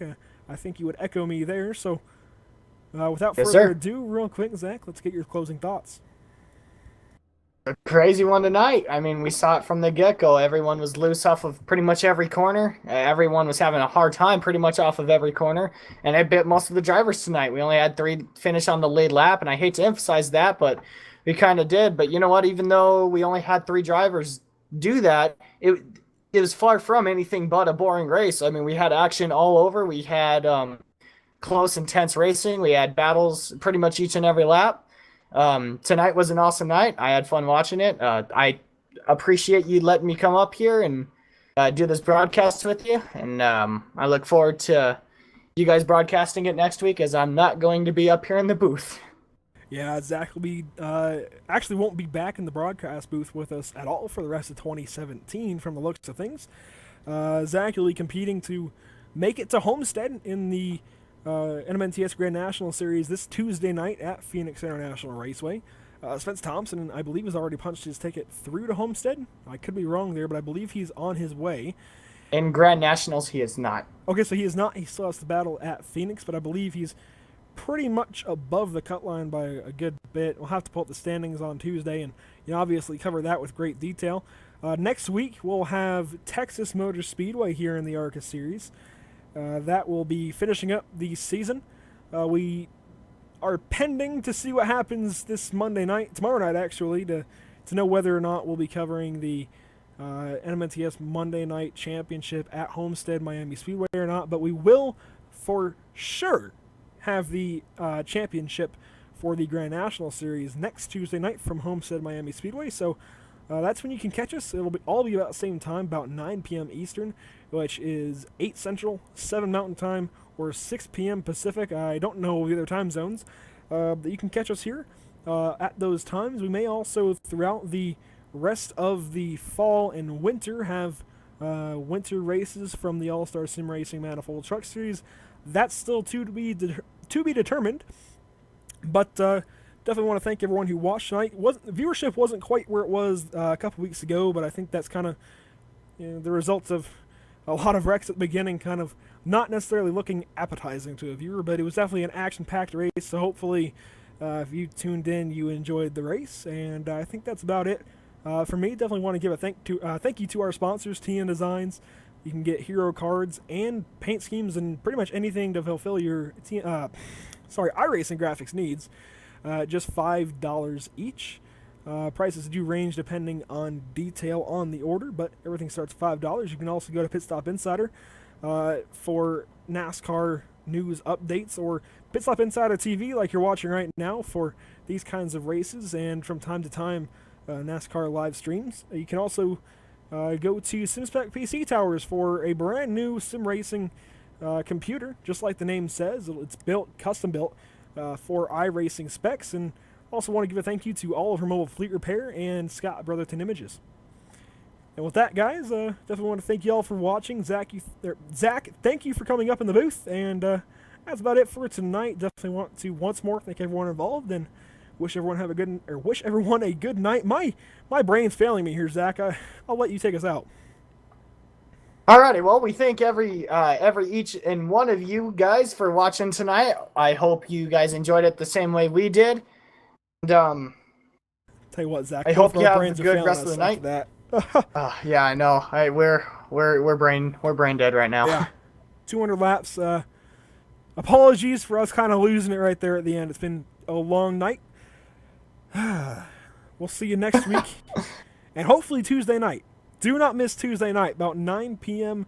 Eastern Time, maybe a little bit earlier, hopefully, so we can cover plenty of championship information going into that race. It will be a cut race, the final cut race of the season before going to Homestead. So it's not going to be one to miss. It's going to be hot and slick down there in Avondale, Arizona. And tell you what, that's going to be exciting. Sure. I hope to see you all there. Yeah. Hope to see you all rooting for the number 85 car there. Yeah. For sure, give a shout out to Zach on Tuesday night. We'll be watching you, and tell you what, hopefully you pull it together, brother. We got to end this at some point, though. So without further ado, finally, instead of rambling on for the rest of the night, we'll let you all go, and thank you for tuning in to PSI TV.